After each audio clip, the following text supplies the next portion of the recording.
Welcome to another episode of Meller Notes podcast. My name is William Meller, and I'm glad to have you here for another great conversation with topics that can be relevant for your career, for the way you're leading, your personal and professional development.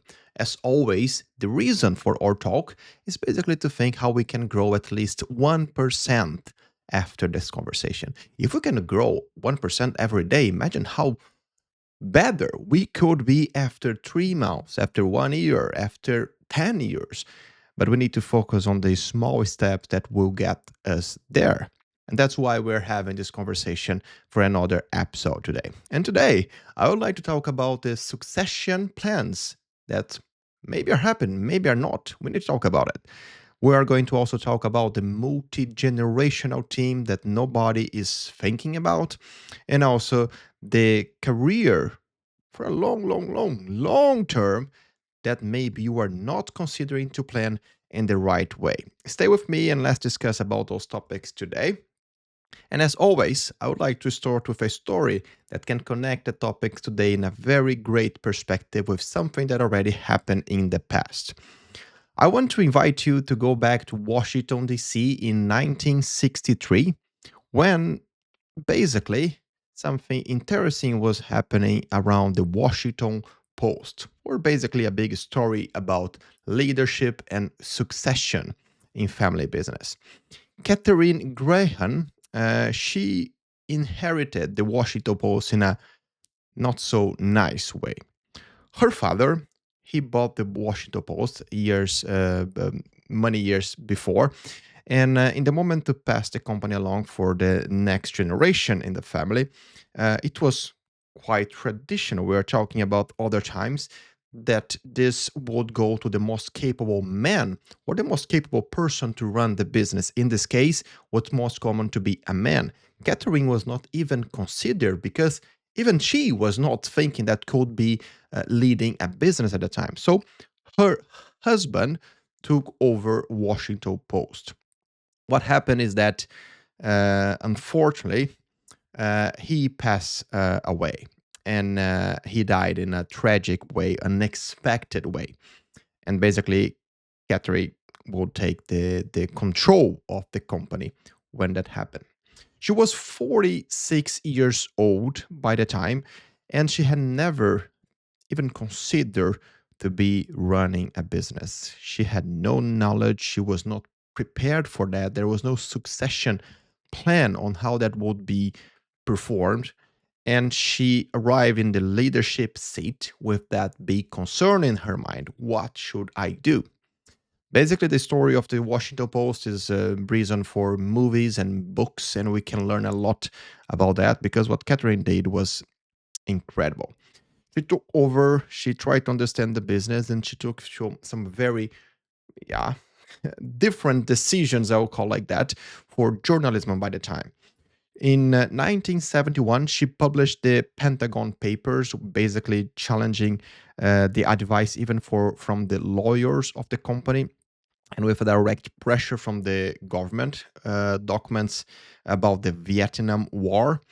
And in 1972, or around that, 92, 72, 73, she held a firm position publishing on the Watergate scandal coverage, with all the people in Washington pushing back. So Washington Post was the took the courage decision to cover those things, and she became some years later the first female CEO in a Fortune 500 company. So it's an impressive story that actually was transformed in a good way for a succession plan that was not planned, that happened without any consideration on that would play out for the people working on that company. What happened is that she stayed connected to the company until early 2000s, or the beginning of this century, and she died at 84 with a great preparation at the company, a great preparation at Washington Post for the succession plan. Why I'm talking about that? Basically, if you followed the news recently, now around April, beginning of May, Apple, the biggest and most valuable company in the world, They have a new CEO. Uh, Basically, what is happening right now, or what was announced, is that Tim Cook is going to become the executive chairman of the board for Apple, and he is moving the leadership of the biggest company in the world to John Ternus, which was or it is right now the senior vice president of hardware engineering. And he joined Apple in 2001, so it's been 25 years working at the company. And inside the company, inside the business, there is no surprise. The Silicon Valley and California, they don't look surprised when publishing about this, because it appears that the succession plan is just moving as it should.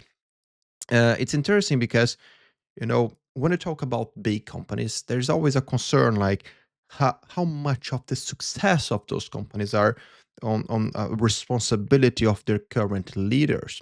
And that is a great thing to reflect, because succession plan is a way to ensure that your company is moving to the right direction, and this direction is going to ensure a future for the company.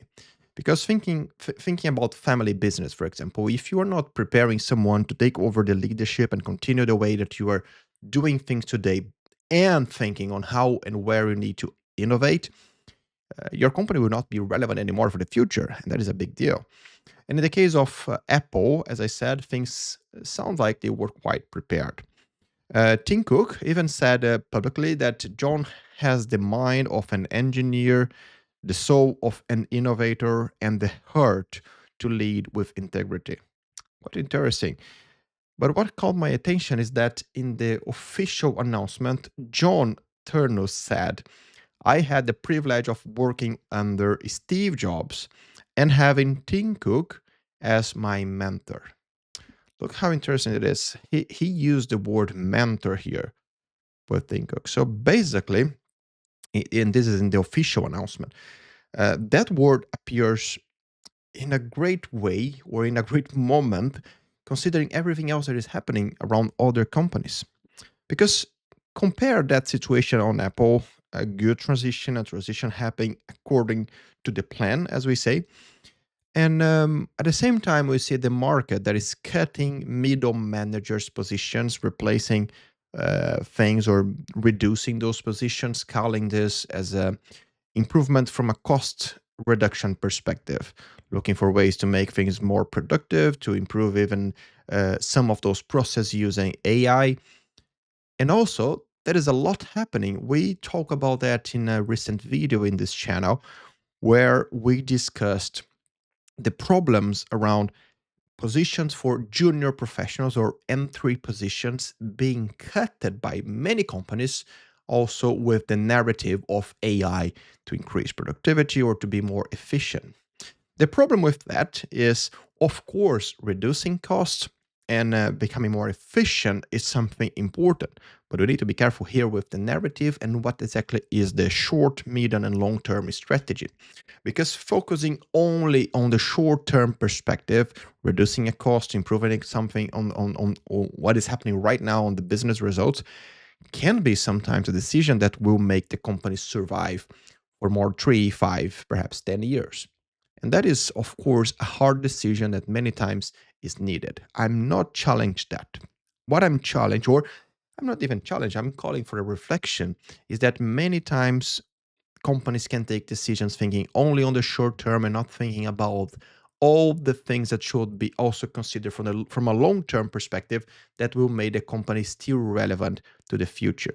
And that is something very relevant when we think about, for example, what is what is the plan for the future. The generations who are going to buy my services are going to be different. The need for my products and services are probably going to be different as well. What am I doing with my company and my business right now, looking to the future, that will make us still be relevant? And a succession plan, a way of preparing new leaders to take over leadership positions in the future, it's one of the way to make this happen. Apple has been preparing maybe the next CEO for the past 20 years, I don't know, or maybe less, maybe more, but they were thinking about that. And Apple is the biggest company in the world for a reason. The same happened in many other big companies. We recently had a case similarly happening around Microsoft when the leadership was moving around. And the question here for you, if you are in a leadership position, who have the power to influence on that, is what are what is the strategy and what are the actions that your company is doing right now that will ensure that the future have a place for your business to be there? Because if you're not thinking about the future, if you're not thinking about how future generations are going to buy my products and services, and very importantly, how the leadership will look alike for my company in the future, you're maybe missing a very important piece in your strategic thinking, your strategy process that is reflecting on all the succession plan, all the things you need to put in place to make sure that your company will still be relevant for those future generations. And also for you, from a career perspective, I would be reflecting like if you were looking to your career from a long-term perspective or a long-term view, what you already know how to do and you are great at that can be connected to where your company, the business where you're working at, is going. Because if you are considering, for example, leadership positions for your or for the future of your career, maybe it's interesting to reflect also how you are preparing everything around what you deliver, what you work on, what you learn to do, that can be connected to prepare you. If your company is not doing that, maybe you can do by yourself, prepare you to in the future take the lead in some important roles. If not in the same company, at least in the same industry or around whatever you want to do for the future of your career. But you need to take the ownership of that and not rely only on someone else or in the company.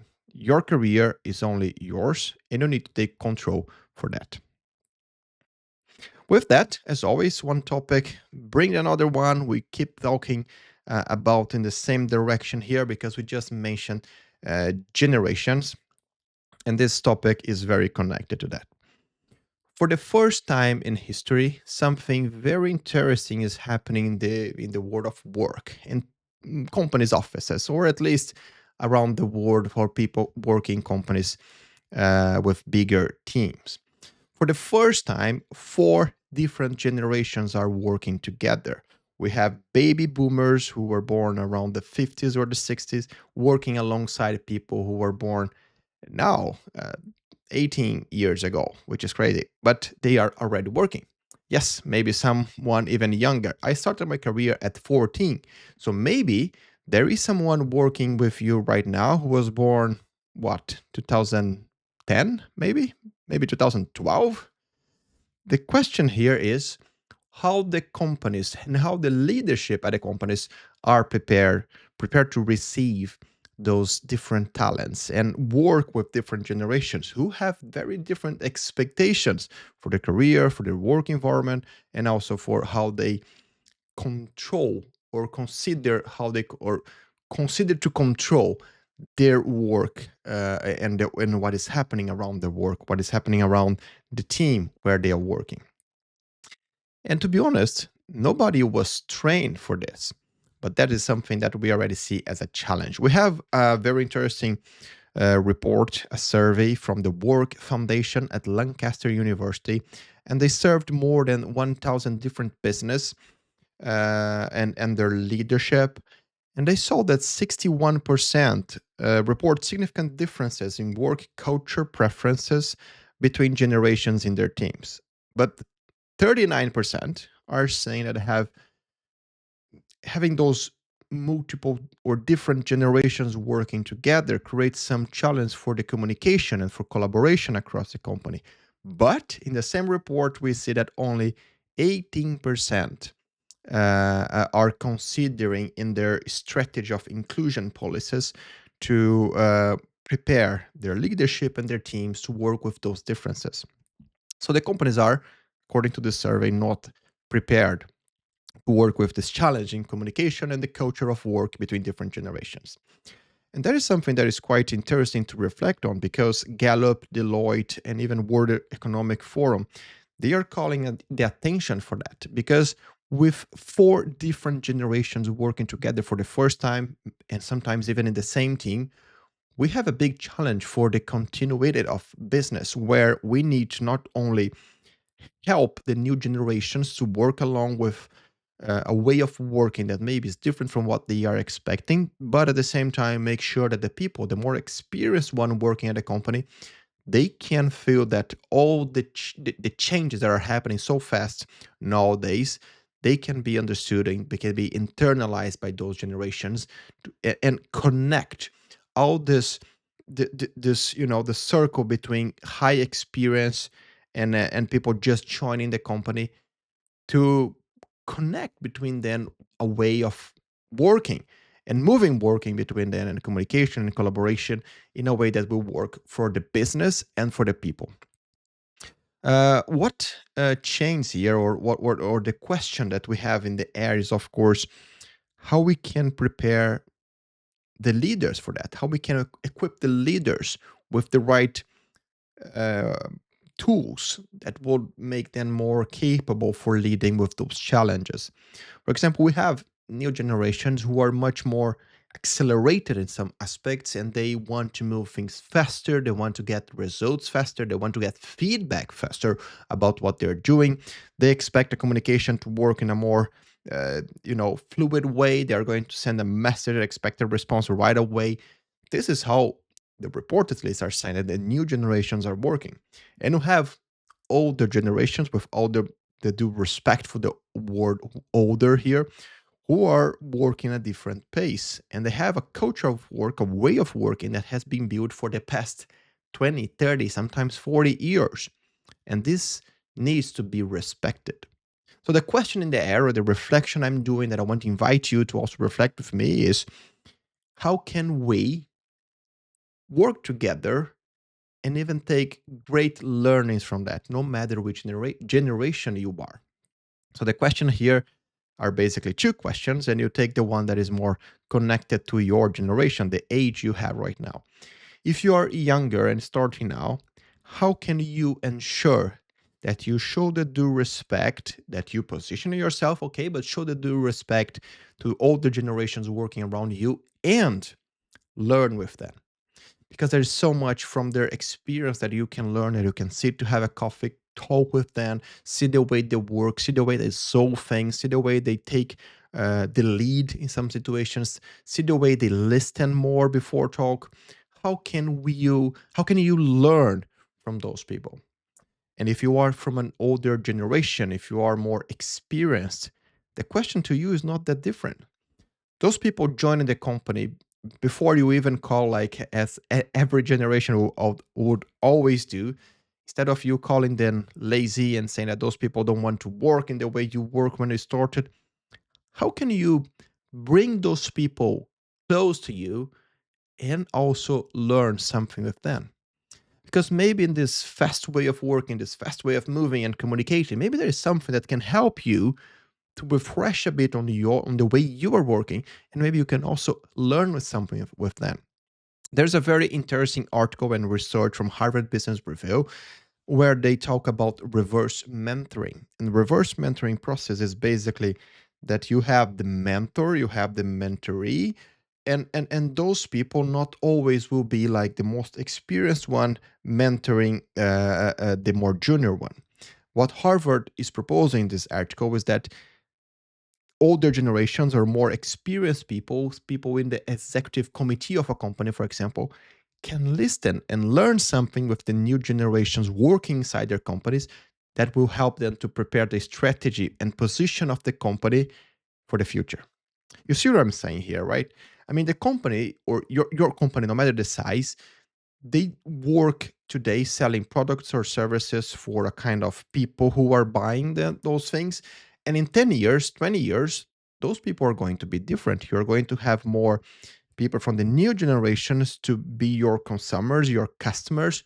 And perhaps you need to learn how you are going to communicate with them, right? So maybe if you are more experienced one, you can also learn a lot from the people joining the company. So let's look, no matter what challenge you see between the communication around different generations, let's look to how can we improve even more our openness to learn and prepare ourselves to, as the words say, be open to hear what they have to say and to share. And instead of just thinking about the clash of generations, maybe we can take some great learning experiences from that.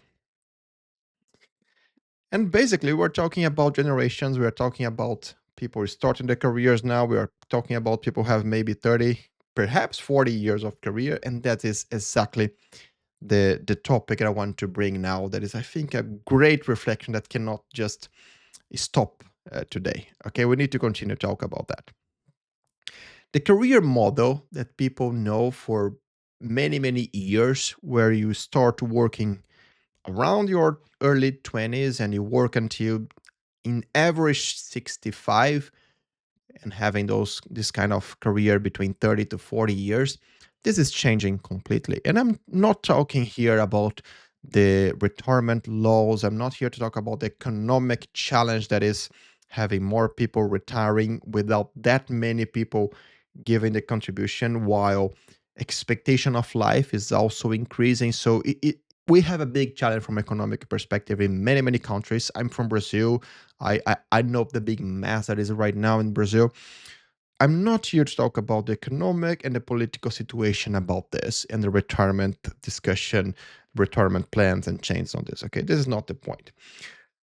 But we have a big plan on the span of possibilities for a career or a career lifetime. Because according to the research that we see from the World Economic Forum and the OECD, we have some very interesting warnings.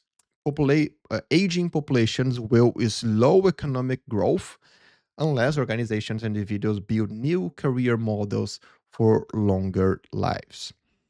Basically, what we are saying here is that people are going to live longer. Great news, right? But those people, if they retire in average around 65, they are going to still have energy and perhaps even the wish to keep contributing for society. And in the companies right now, are we discussing, are we talking about that? Are we even considering that a career can expand for more than 50 years?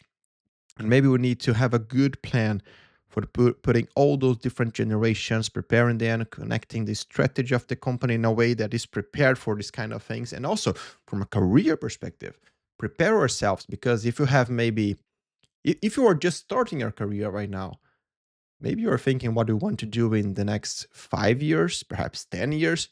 But did you ever thought about what you're going to be doing in 50 years? I know it's crazy. I know it's a kind of thing that maybe you're going to tell me that we need to live a little bit on having a plan, but also letting our career surprise us. Of course, I know that. I had many, many surprises in my career, but I also had also the vision on what I want to do and what I don't want to do. So I can say yes and no for the opportunity in the right way. But what we are seeing here, and the data is showing that, is basically that by 2031, 25% of the workforce in the United States will be 55 or older. The same data in the same report is saying that workers above 65 have an average job tenure of 10.3 years, and compared to 3.2 years for works between 25 and 34. That is quite interesting, right? Because careers today, they can stand for many decades or more, and the energy that people have around 65 or around the retirement age, this is very, very different from what we saw in the previous generations. And that is something that is super relevant to we discuss right now, because we need to plan even our education system to make sure that we prepare a way for people to keep refreshing themselves. And here I'm talking, of course, from a more systemic perspective, from a more systemic concern. But talking directly to you right now, you are responsible for your career. No one else is. It's not your company. It's not your boss. It's not the country where we live. You are responsible for your career. So maybe you should be also concerned a little bit with those, with the data that is showing that maybe that in 30 years, in 40 years, we still need to have something to do. And the reason for that is not only from productivity perspective and economic perspective, and I want you to be working until you die. It's not about that. But the problem is, or the concern is that probably the data is showing that it's not an opinion. Probably you are going to have a lot of energy still around this retirement age, and you will want to keep contributing to the society.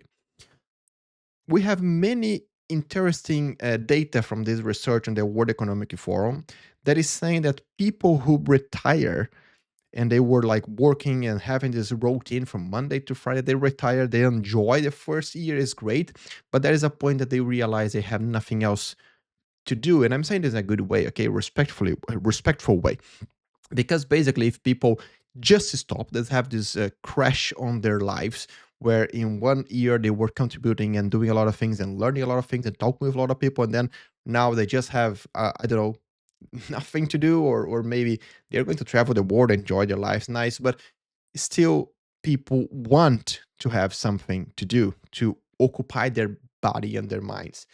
And here, of course, we can discuss this for hours and hours, because what I'm talking here about preparing ourselves is not only about preparing from a career perspective, but also preparing our mind and our body.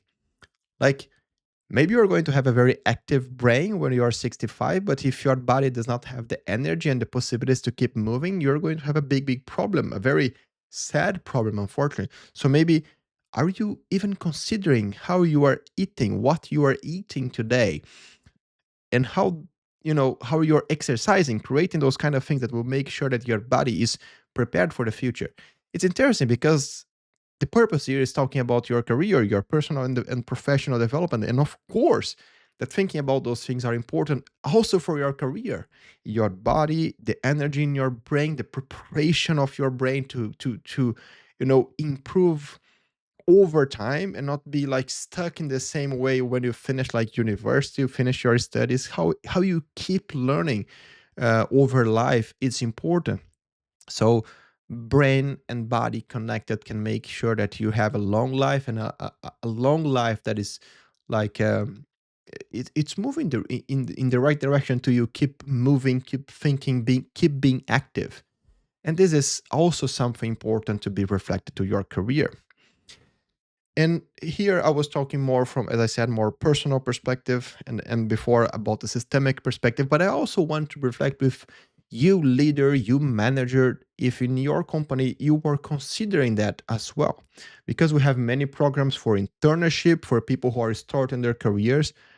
But have you considered that maybe you can also open some kind of programs for more uh, older generations to bring their experience to your company and perhaps keep contributing in a good way to your business? That's a very interesting thing to reflect, right? And with that, I want to close the reflection here with a question to you, a very personal question to you.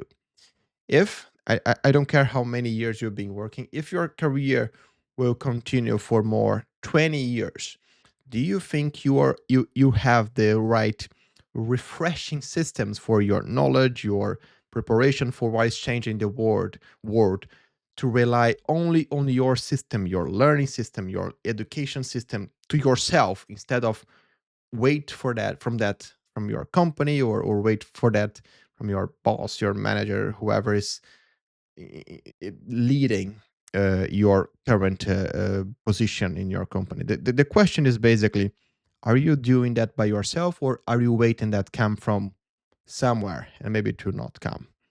I'm asking because I will repeat myself here. You are the owner of your career, and I want you to reflect how you are taking the ownership to make sure that your career is relevant for the next 5, 10, but also for the next 20, 30 years. And if maybe you are not planning to be working, great, but what are you considering to keep developing yourself? Because or development, the way we develop ourselves, the way we keep learning, even, you know, even just reading a book, or being prepared with some kind of knowledge, it can be anything. It's a way to keep ourselves active and keep ourselves learning. And by learning, I mean learning and improving in all the possible aspects of life. And with that, with those topics closing, I want to say thank you very much for staying with me for another episode. It's always great to bring those reflections alive. So, I will be reflecting anyway, right? I will be reflecting by myself about the things I'm reading. And I feel great that I can have the opportunity to bring those reflections here with you and have this moment together. Maybe you're walking, maybe you're working, maybe you're driving, I don't know. But it's great to have those reflections and bring a little bit of those things to you as well so you can think about it. Thank you for staying with me for another episode of Meller Notes. My name is William Meller. See you in the next episode.